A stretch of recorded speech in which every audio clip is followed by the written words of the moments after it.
I found myself in a challenging situation with my stepson, Scott, who is my husband, Jonathan's son from a previous marriage. I had kept my struggles to myself because I didn't want to upset Jonathan.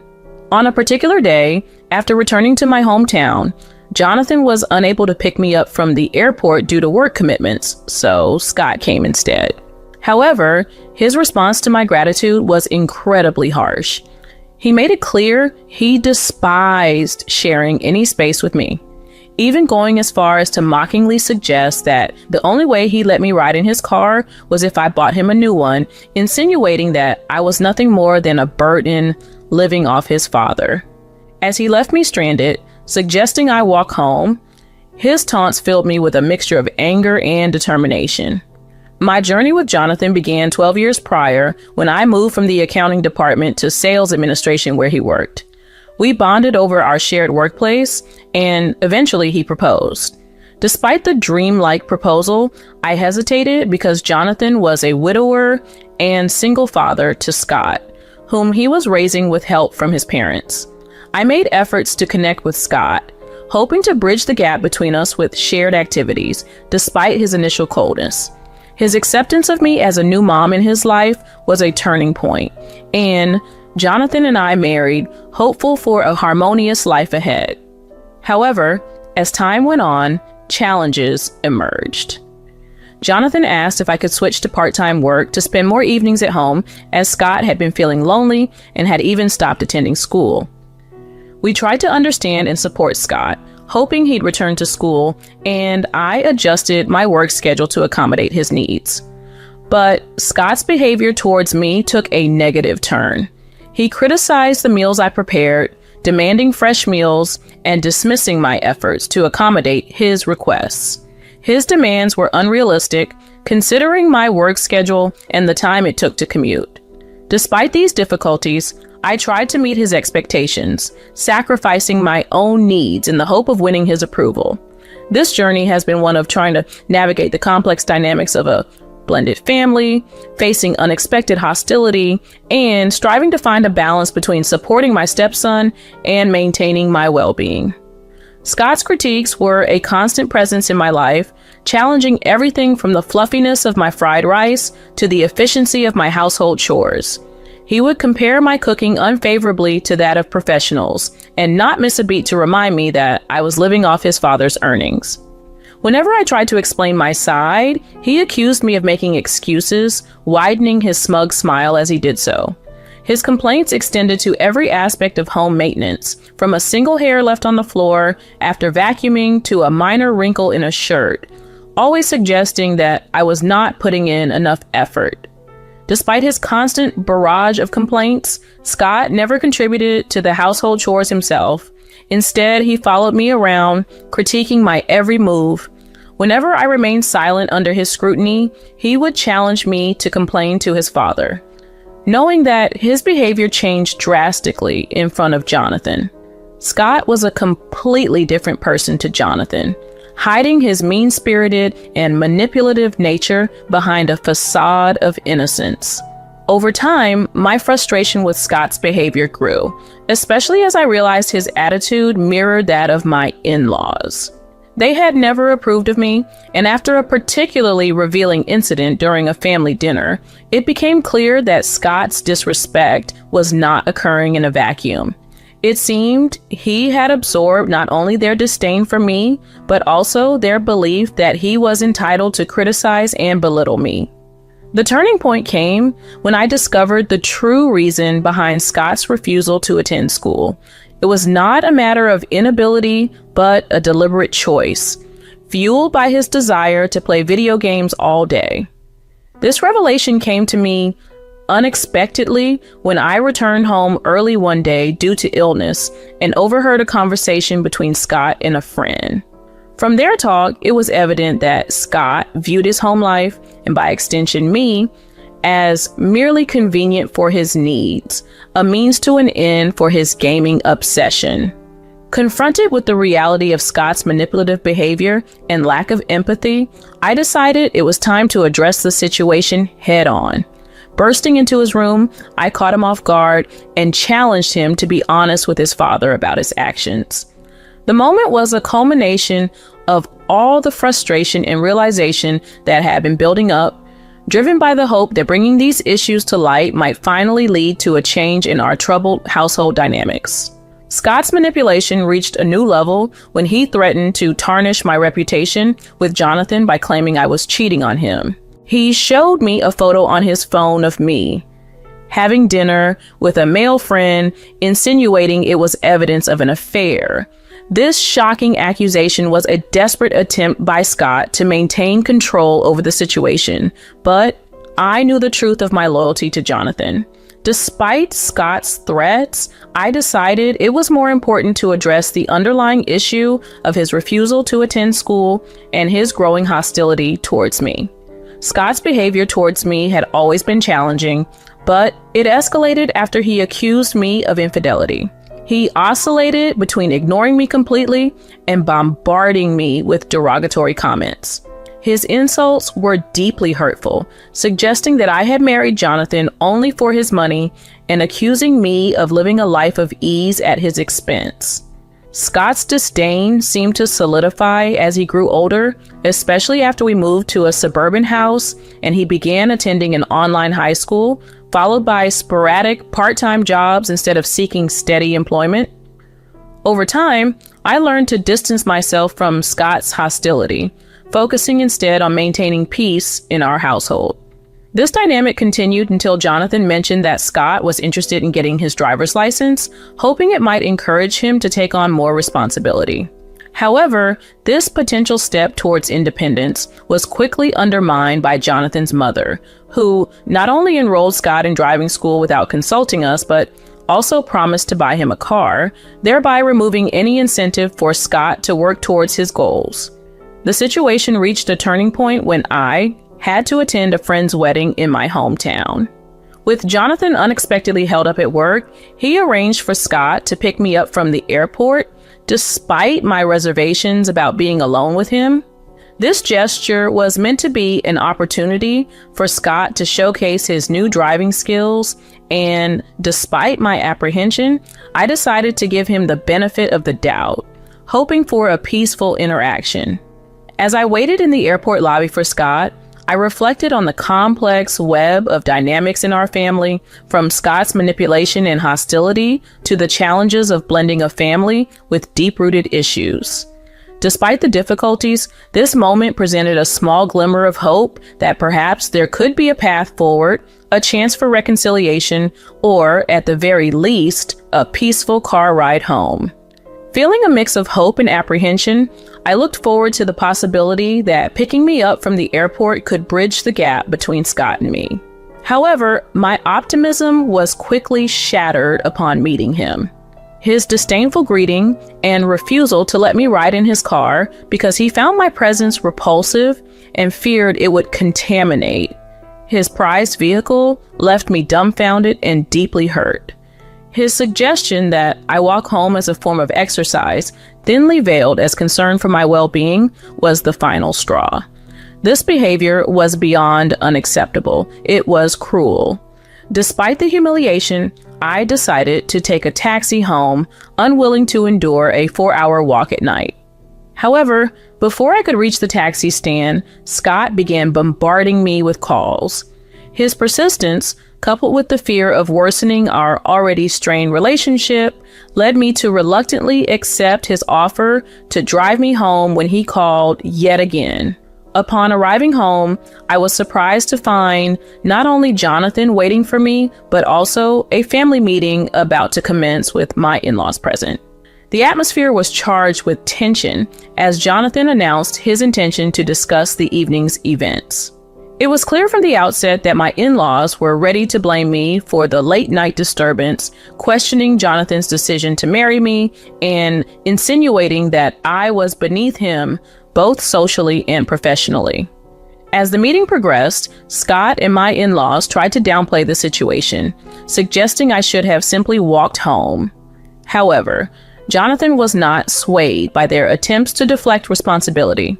Instead, he revealed a photo on his phone hinting at a deeper issue that needed to be addressed.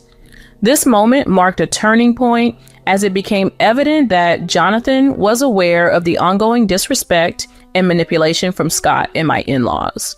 Prepared to confront the issue head-on, Jonathan's firm stance and the presence of the photo suggested that he was ready to stand up for me and address the toxic dynamics within our family once and for all. The tension in the room escalated as Jonathan revealed the damning messages between Scott and my in-laws on his phone, causing a visible shock among them.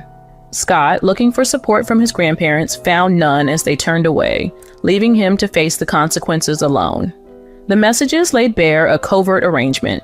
Scott had convinced his grandparents to fund his gaming habits under the guise of needing support, explicitly asking for and receiving a substantial amount of money without Jonathan's knowledge. I explained how I came across these messages years ago by chance, when Scott carelessly left his phone in the living room. Capturing a photo of the conversation, I hesitated to confront Jonathan with it, unsure how to broach such a sensitive issue. My in-laws, quick to deflect blame, accused me of snooping and labeled me an outsider. However, the focus soon shifted as I presented evidence of a significant financial deception. A credit card statement showing $12,000 in game-related charges that Scott had racked up without my permission. The revelation shocked everyone, especially as Jonathan clarified that we often used my credit card for household purchases, which explained how Scott could have accessed it. The in-laws, initially defensive, began to grasp the gravity of Scott's actions, their attitudes shifting as the truth became undeniable. Jonathan, frustrated and indignant, confronted both his parents and Scott about the misuse of money and the broader implications of their actions. He emphasized the responsibility that comes with family dynamics, pointing out the detrimental effects of their indulgence on Scott's behavior. Despite this, my in-laws attempted to shift the blame onto me, accusing me of inadequate upbringing, which they argued had influenced Scott's behavior. This baseless accusation only added to the absurdity of the situation. Amidst the heated debate, Jonathan stood up for me, highlighting the sacrifices and adjustments I had made to become part of their family. His defense signaled a turning point in the conversation, showing his unwavering support and recognition of my efforts to navigate the complex dynamics of a family. As the argument continued, Scott, sensing an opportunity, attempted to manipulate the situation further by questioning Jonathan's trust in me, aiming to deflect attention from his misdeeds. However, Jonathan's firm stance and the undeniable evidence presented left little room for Scott's manipulations to take root. The confrontation laid bare the deep-seated issues within our family, challenging us to confront and address the toxic patterns of behavior and financial irresponsibility that had been allowed to persist for too long. In a tense and charged atmosphere, Scott attempted to discredit me by accusing me of infidelity, presenting his evidence with a triumphant air. His allegations stirred excitement among my in-laws, who quickly jumped on the bandwagon, urging Jonathan to find a more suitable wife. They accused me of being ungrateful for my place in their home and of acting dishonestly despite living off their son. Scott, feeding into this narrative, challenged his father's judgment, suggesting he choose a younger and more compliant partner next time. However, the mood shifted dramatically when Jonathan revealed the truth behind the photograph Scott had presented as evidence. The image was from an annual dinner with a longtime friend of mine and Jonathan's, a tradition that predates the accusations of infidelity. Jonathan's clarification, supported by evidence of a reservation for four, debunked Scott's claims and highlighted the baselessness of his accusations. Despite this revelation, Scott continued to criticize me, insisting I was financially dependent on their father and therefore had no right to any semblance of autonomy or respect within the household. This spurred further derogatory comments from my in-laws, who refused to acknowledge my contributions to the family. Jonathan, however, stood up for me, reminding Scott and the in-laws of the sacrifices I had made for the family, including switching to part-time work at Scott's request to be more present at home. He pointed out the irony of their accusations, considering my significant financial contribution to our living situation, a fact that had been kept secret at my behest to avoid making Scott uncomfortable. Revealing that it was I who had suggested and facilitated the move to a suburban house to provide a better environment for Scott, Jonathan highlighted my role in securing the family's comfort and well-being. This revelation stunned Scott and the in-laws, particularly when Jonathan emphasized that I had been contributing to the household expenses, questioning whether Scott had ever done the same since he began working. Faced with the truth about my contributions and the baseless nature of the accusations against me, the in-laws and Scott quickly changed their tune, dismissing the cheating allegations as a misunderstanding and expressing their newfound understanding of my role in purchasing the house. This sudden shift in attitude exposed the superficiality of their accusations and the depth of their misunderstanding of my commitment and contributions to the family. In a dramatic turn of events, Scott tried to mend fences by appealing to me with a smile, suggesting we put our past disagreements behind us and start afresh as a family. His plea for forgiveness was cut short by Jonathan's outrage, who, having reached his limit with Scott's manipulative behavior, declared an end to their relationship. Jonathan's firm stance shook both the in-laws and Scott. Marking a clear boundary, he refused to let them cross again. He accused them of being shameless and declared that he was severing ties, refusing to bear the responsibility for Scott's care any longer. The in-laws' reaction to Jonathan's decision was one of disbelief and accusation, blaming me for changing Jonathan and calling him heartless. Unmoved, Jonathan stood by his decision, prompting the in-laws to take Scott into their own home, believing they could manage better. However, life with Scott proved to be a challenge for his grandparents. Despite their initial insistence on taking him in, Scott's laziness and entitlement only grew. He contributed nothing to household duties and drained his grandparents' finances with his demands for money, pushing them to their limits. Eventually, overwhelmed by the burden, they pleaded with Jonathan to take Scott back, a plea that was firmly rejected as Jonathan blocked their number, making his stance clear. The financial strain caused by Scott didn't end there. When confronted about the $12,000 he had taken from my account, Scott nonchalantly dismissed it as a non-issue due to our familial ties. However, faced with the possibility of legal action, a surprising turn of events led to $135,000 being deposited into my account, a clear sign that his grandparents had intervened to cover his debt, though Scott showed no signs of gratitude or intention to repay them. As time passed, the situation between Scott and his grandparents worsened, their home becoming a site of constant conflict, much to the dismay of their neighbors who often had to involve the police due to the disturbances. This ongoing turmoil marked them as a nuisance in their community. Meanwhile, Jonathan and I found solace in each other, celebrating our 12th wedding anniversary and reflecting on the tumultuous journey we'd endured. Jonathan expressed regret for the pain caused by his family's actions and thanked me for my strength and patience throughout. He admitted his naivety in hoping for a reconciliation that never came, acknowledging the deep-seated issues that kept his family from accepting me. In that moment of mutual understanding and gratitude, we reaffirmed our commitment to each other. Despite the challenges we faced with Scott and the in-laws, our bond had only grown stronger. Jonathan's declaration of his unwavering support and prioritization of our relationship over his familial ties warmed my heart, reinforcing my resolve to stand by him.